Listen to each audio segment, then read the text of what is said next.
to shoot 54-year-old Alice Cameron twice as she lay sleeping in the back of her truck later that night. Alice often went up to the Horseshoe Lake campground area to unwind, reading and relaxing in the cooler temperatures of the higher elevations. Michelle and Alex carried out the murder with no remorse. Alex encouraged, then watched, his 14-year-old girlfriend take an innocent woman's life. Alice Marie Cameron was shot twice, and her murderers waited upwards of 20 minutes for her to die, chatting over her body about the amount of time it was taking as a confused and wounded Alice asked why they weren't helping her. From this murder engineered to cover a robbery, the teens netted $1.59. Then, they went to Payson, Arizona, and a relative of Michelle's cabin. The kids were ultimately located there by police after being reported missing and were picked up by their parents, never being suspected of Alice Cameron's murder. Even after receiving this information, the prosecution chose to continue with his plea agreement, adding Alice Cameron's murder to the 9 current murder charges for the Wat Promkunaram Temple massacre. Alex Garcia's plea agreement now covered 10 murders committed when he was 16 years old. By the time Alex took this plea deal in January 1993, Alice Cameron had been dead for just over 14 months. A year and a half had passed since Alex Garcia had been arrested as well, only the month after, yet he never disclosed his involvement, even while an innocent man languished in jail. Just after Alice Cameron's murder, police arrested a man who had been camping near the crime scene. George Peterson was interrogated at great length, and a confession was ultimately elicited. The media portrayed him as a homeless, mentally defective Vietnam veteran, when in actuality, 45-year-old George Peterson was not homeless nor mentally defective.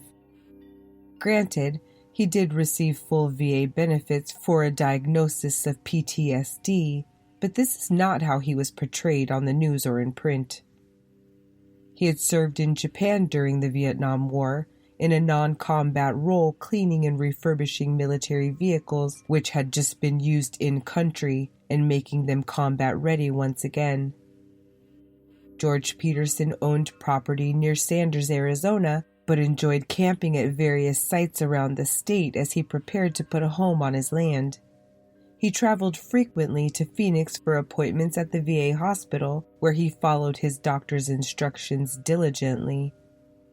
In addition to PTSD, George was being treated for various physical problems like a back issue and carpal tunnel syndrome. He used a cane when he walked. George Peterson had a car payment, a mortgage payment, and the means to travel around the state he loved as he prepared his acre to be livable. On October 19, 1991, just after the discovery of her body, several campers around Alice Cameron's campsite crime scene provided Maricopa County Sheriff's deputies with written statements. This was George Peterson's. At approximately 10 p.m., judging from moon and skylight from my tent, I was woke up by loud noise, probably a gunshot, bit of a rebel yelling and commotion of some conversation and another shot. Definitely a gunshot very near. Being a little skittish, remained awake about 2 hours. Heard 2 vehicles at that time. Also cat meowing during that time. In the morning, a white Chevy van was parked near where I'd heard one vehicle stop. My skittishness came from walking into line of fire of shooter at Lake Roosevelt, 10th or 11th of this month. Slept with 44 under pillow rest of night. He was charged with first-degree murder in the death of Alice Cameron and jailed for over 14 months. Maricopa County Sheriff's deputies interrogated him, not Mirandizing him until 5 hours into the questioning and not turning on the tape recorder until after he had already confessed, 14 and a half hours into the interrogation. The recorded confession is practically incoherent, including statements from George like, "I have difficulty with this one point that it seems I had another weapon," and "I don't have no visualization of what this thing looked like," in reference to the murder weapon. Deputies had determined that his .44 had not been fired when they spoke with him at the crime scene.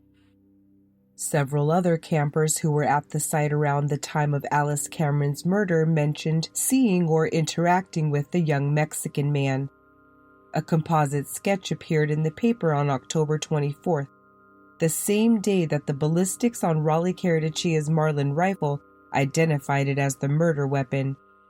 The sketch didn't point police toward Alex Garcia. George Peterson's confession showed a confused and emotionally fragile person who was attempting to follow a narrative deputies were laying out for him.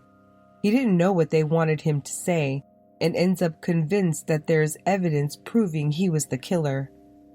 His mental state and medications made him think this could be a real possibility.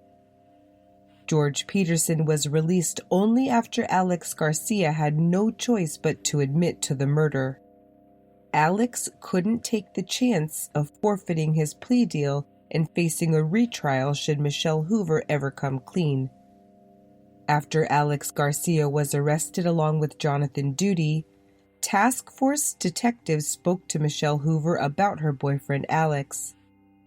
This was 10 days after they murdered Alice Cameron, and she was under oath when she described her boyfriend hinting to her that he had been involved in the massacre at Wat Promkunaram.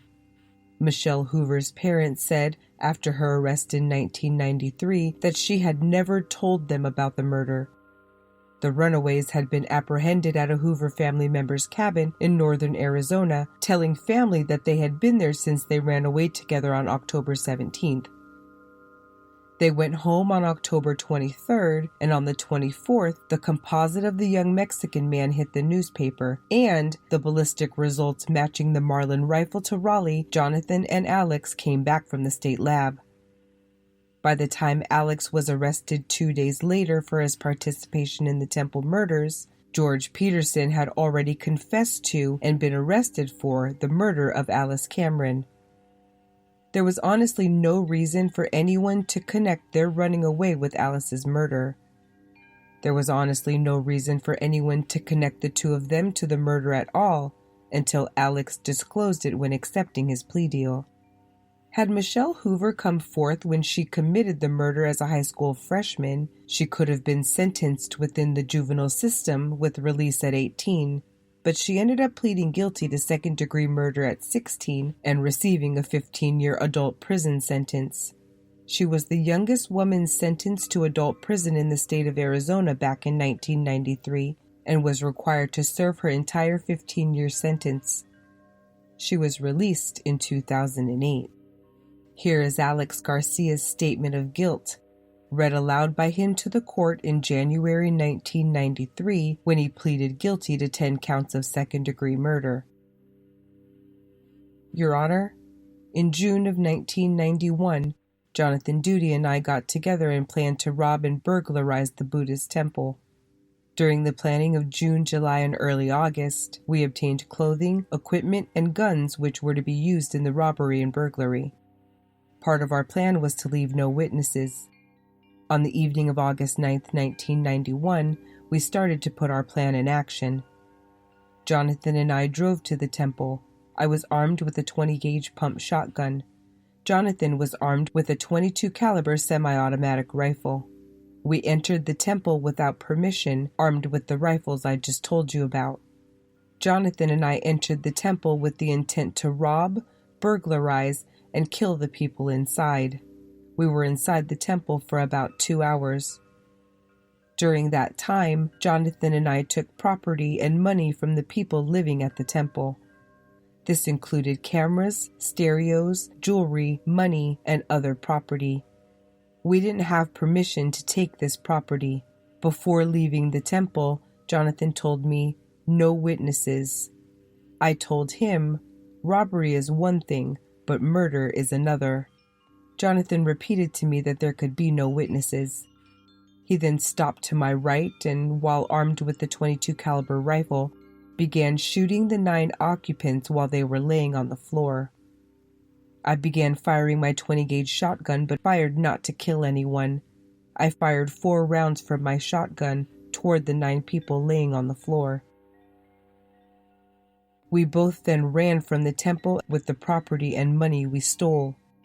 About 2.5 months later, we were arrested.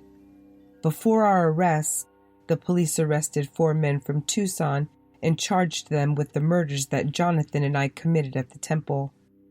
These 4 men had nothing to do with the case that has become known as the Temple homicides.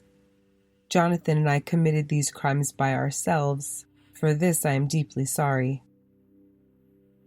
When Johnathan Doody went to trial that July, there was other corroborating evidence in addition to witness testimony. A military-style boot matching a print found at the scene, the 20-gauge shotgun matching the 4 spent shells, along with property proven to have come from the temple, were found in the apartment Doody lived in with Garcia. Although Doody and Garcia had attempted to recant their confessions, both were ruled admissible in court. The closest that Johnathan Doody had coherently come to admitting involvement was saying he was there that night. However, he'd never admitted to being the triggerman. In July 1993, Johnathan Doody was found guilty by a jury of 9 counts of both first-degree murder and armed robbery, plus 1 count burglary and 1 count conspiracy. On February 11, 1994, he was sentenced to 281 years. He was spared the death penalty as well, but because the judge was unable to find evidence other than Garcia's testimony that Johnathan physically fired the murder weapon. The Arizona State Court of Appeals upheld all of his convictions. Johnathan Doody's cause was taken up by infamous attorney Alan Dershowitz, who has represented the likes of Patty Hearst, Mike Tyson, and of course O.J. Simpson. Working in conjunction with a Phoenix firm, Dershowitz unsuccessfully argued an appeal regarding Johnathan's Mirandizing at interrogation in 1997. He then had success at the federal level before the Ninth Circuit Court of Appeals, overturning a state court of appeals decision that Johnathan Doody's confession was voluntary. It was then 2010. Johnathan Doody's second trial began in October 2013, and this time the jury did not hear any of his confession. Alex Garcia testified against him again, but after deliberating for a staggering 20 hours, the jury deadlocked and the judge declared a mistrial. There was reportedly 1 juror who refused to deliberate any further, and a unanimous decision could not be reached. Johnathan Doody's third trial, identical to his second trial, began 2 months later on December 4th, 2013. At closing, the prosecution reminded jurors that the evidence pointed toward 2 perpetrators, and they already knew that one of them was Alex Garcia, who said that Johnathan was his co-conspirator. The prosecutor said, "Every single piece of property that we can identify as coming from the temple is linked to Johnathan Doody. This was a planned event. This was not heat of the moment. The truth we are seeking is who is responsible for their deaths." The defense claimed that Johnathan was only in contact with stolen items from the temple because Alex had brought them home to the apartment they shared. His attorney reminded the jury at closing, there are no prints, no DNA, no hair, no forensic evidence from the temple that links Johnathan Doody to those murders.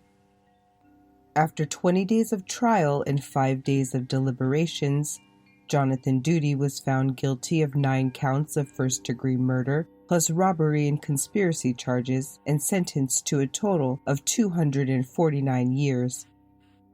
The judge said that from his perspective, there could be no other sentence. The Wat Promkunaram Buddhist Temple massacre occurred just before an election year. Incumbent Maricopa County Sheriff Tom Agnos, who had once been revered as a decent and professional man who brought fairness back to the post, faced a challenge in his perceived public bungling of the case. The now infamous Joe Arpaio was a former cop and retired head of the Drug Enforcement Agency's